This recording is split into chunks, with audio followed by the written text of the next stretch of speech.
Hello friends, स्वागत है आपका आपके अपने लीगल चैनल सोच पर प्रहार में। सबसे पहले तो मैं आपको गणतंत्र दिवस की शुभकामनाएं देता हूं। दोस्तों, आज की इस वीडियो को स्टार्ट करने से पहले मैं सबसे पहले बता दूं कि वीडियो पतियों के फेवर में है, यानी मैट्रिमोनियल वीडियो होने वाला है, पतियों के फेवर में होने वाला है और उन पतियों के लिए है जिनके साथ गलत हुआ है, जो कि डिप्रेशन का शिकार है, रोज अपनी जिंदगी को खत्म करने के बारे में सोचते हैं और बहुत ही परेशान है। और अभी यदि कोई ऐसी वाइफ इस वीडियो को देखती है जो कि बिल्कुल सही है, अपने हस्बैंड के प्रति लॉयल है, अपनी सारी जिम्मेदारी को निभा रही है और उसके बावजूद उसको प्रताड़ना मिलती है, उसको परेशान किया जाता है, तो ऐसी वाइफ के लिए आज का ये वीडियो नहीं है। और ऐसी वाइफ, ऐसी पत्नियां इस वीडियो में बताई गई बातों को अपने ऊपर पर्सनली ना लें।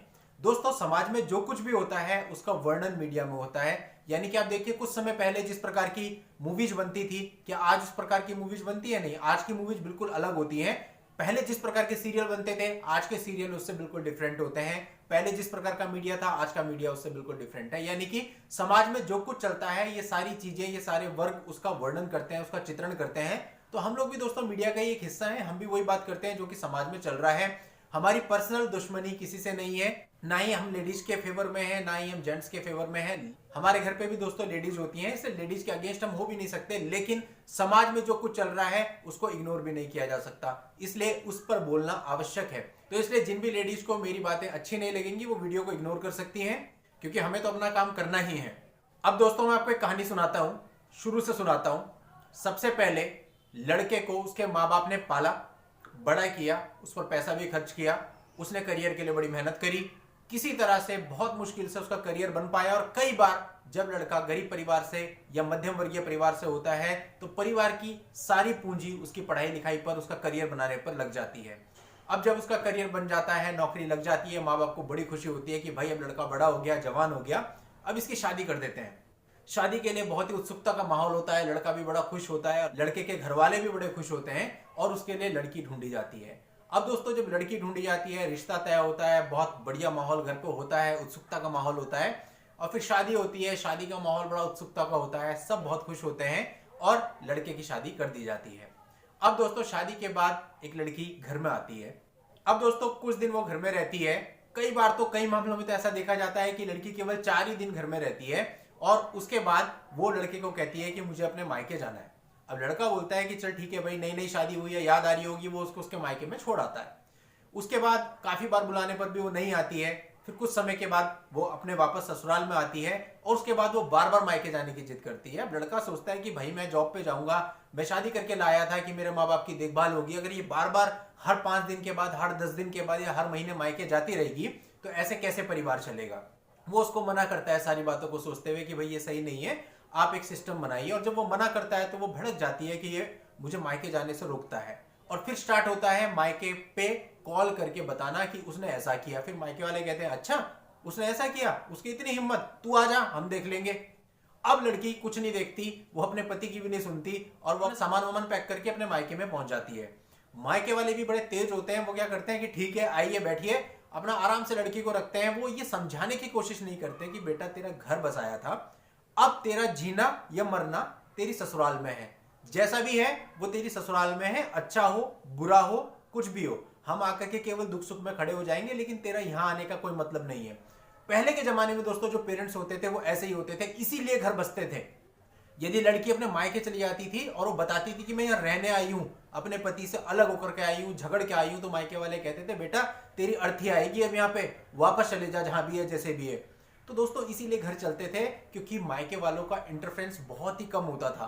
और अभी अभी आप लोग देख रहे हैं, और इसकी सबसे बड़ी जड़ फोन है, जैसे कि मैंने पहले भी बताया है। फोन लेकर के जो लड़कियां लगी रहती हैं उसकी वजह से, और दूसरा मायके वालों की मेंटेलिटी ऐसी हो चुकी है, एक ईगो है उनके अंदर भी कि भाई हमारी लड़की है, हम देख लेंगे, हम कर लेंगे, हम अच्छा करें। अबे क्या कर लोगे तुम? लड़की का भी जीवन खराब करोगे, लड़के का तो जीवन खराब कर ही रहे हो। उसे घर पे बिठाओगे, मुकदमे चलवाओगे, 10 साल मुकदमे चलेंगे, 12 साल मुकदमे चलेंगे, बूढ़ी हो जाएगी तुम्हारी लड़की घर पे बैठे बैठे, तुम तो निकल लोगे, तुम्हारा टाइम पूरा होने वाला है। उसके बाद लड़की को कौन पूछेगा, उसके बच्चे को कौन पूछेगा? क्या तब गलत लोग उनका फायदा नहीं उठाएंगे? इतनी सी बात आपके समझ में नहीं आती? हम भी पेरेंट्स हैं, हम भी सोचते हैं, लेकिन हम अपने बच्चों को यही समझाते हैं कि बेटा अगर शादी हो गई ना एक बार तो हमसे मतलब खत्म, फिर जो भी होगा जैसा भी होगा आपका वहां पर होगा, यहां नहीं होगा। तो माँ बाप को ये बात समझनी चाहिए, अपनी ईगो को अपनी जेब में डाल के रखो। तुम केवल अपनी लड़की की जीवन खराब करते हो, साथ ही साथ लड़के का भी जीवन खराब करते हो, क्योंकि लड़की जब तुम्हारे पास आ जाती है, लड़का सेक्शन 9 का भी मुकदमा डाल देता है, तो तुम उसके खिलाफ दहेज का मुकदमा डालने जाते हो। लड़का तुम्हें यह कहता है कि भाई मैं इस लड़की को ला करके अपने घर पे रखना चाहता हूं, अपने साथ रखना चाहता हूं, उसको मेंटेनेंस देना चाहता हूं, उसको खिलाना पिलाना भरण पोषण सारी जिम्मेदारी मेरी होगी। और आप महिला आयोग में जाकर के ये कंप्लेंट डालते हैं कि वो हमसे दहेज मांगता है, वो हमारी लड़की को परेशान करता है, मारता है, पीटता है, और उसके खिलाफ आप जाकर के डीवी एक्ट का मुकदमा डालते हैं। मजाक बना के रखा हुआ है आप लोगों ने कानून का। इतनी अति मत करो कि जिन लोगों के साथ ऐसा हो रहा है, जो डिप्रेशन में जा रहे हैं, कल को वो उल्टे कदम लें, वो ये सोच लें कि जब मुझे परेशान होना ही है तो ठीक है। फिर देखिए, बहुत सारे लोग ऐसे सोचते भी हैं, खास तौर पे मैं तो इसी प्रवृत्ति का हूं। यदि मेरे साथ कोई गलत करता है तो मैं तो फिर ये सोचता हूं कि बस अब तो जो भी होगा देखा जाएगा। फिर तो मैं बिल्कुल आर पार की लड़ाई करता हूं। और ऐसे बहुत सारे लोग होंगे जो केवल सम्मान में, रिस्पेक्ट में, समाज के लिए चुप बैठे हैं। आप उनको सुलगाइए मत। इतना समझ लीजिए, अगर ये आग बढ़ गई और सारे ये जितने भी बेचारे इस तरह के लोग हैं, ये सब इकट्ठे हो गए और इन्होंने मोर्चा खोल दिया ना, और इनके लिए कोई बिल पास हो गया, उस दिन समझिएगा फिर क्या होगा। अभी तो बड़ा आसान है, जाकर के बोल दो जी इसने मेरे साथ अननेचुरल सेक्स किया, 377। शर्म नहीं आती तुम लोगों को? अभी तो बड़ा आसान है, जाकर के चौकी पे बोल दो कि लगाओ जो भाई धाराएं लगाओ, जो भी है। और इतनी घटिया सोच कि 377 जैसी धाराएं वहां पे लगवाते हैं, और अपनी लड़की उनके सामने जाके कहती है इसने मेरे साथ अननेचुरल सेक्स किया, और माँ बाप को कोई प्रॉब्लम नहीं है। अपनी लड़की की इज्जत भी तुम उछाल रहे हो चौकियों में जाकर के। 377 जैसी धाराएं, गंदी धाराएं तुम वहां पर लिखवा रहे हो। शर्म आनी चाहिए तुम लोगों को। ना तुम जैसे लोगों की खुद की कोई इज्जत है, ना तुम दूसरों की कोई इज्जत रखते हो। एक अच्छा माता पिता कभी ये नहीं चाहेगा कि उसकी लड़की पुलिस चौकी पे खड़े होकर के बोले कि मेरे साथ 377 का अपराध हुआ है। और तुम लोग, सब लोग ऐसे खुद जानते हैं कि 377 का अपराध का जो आप इल्जाम लगाते हैं कितना सही होता है। थोड़ा सा सुधर जाइए। आपके घर पे भी ऐसा हो सकता है, आपके भी बेटे होंगे।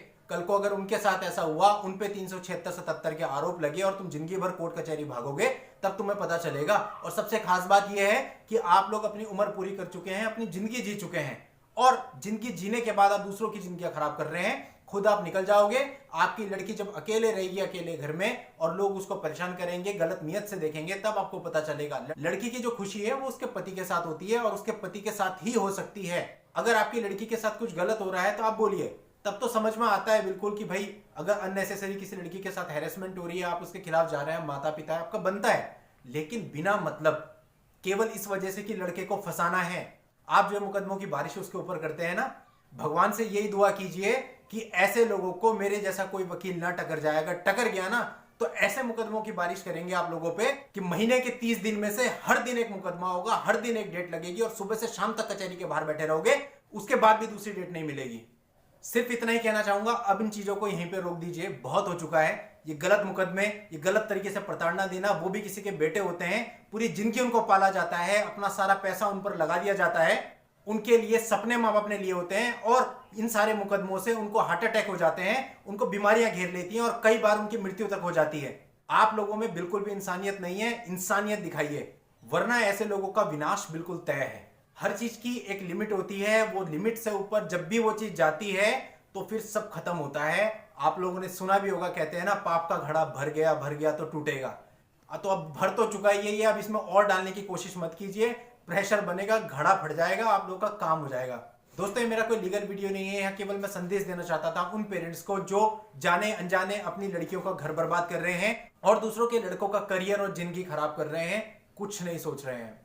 तो ऐसे लोग बिल्कुल सावधान हो जाएं, सुधर जाएं, वरना सुधार दिए जाओगे। दोस्तों, बस इतना ही कहना चाहता हूं। यदि किसी की कोई पर्सनल प्रॉब्लम है, मुझसे बात करना चाहते हैं, तो वीडियो के नीचे डिस्क्रिप्शन में व्हाट्सएप नंबर दिया हुआ है, उस पर मैसेज करके अपॉइंटमेंट बुक करके मुझसे बात भी कर सकते हैं। नेक्स्ट वीडियो में लीगल जानकारी के साथ मैं आपसे फिर मिलता हूं। तब तक के लिए goodbye and thank you for watching. Take care.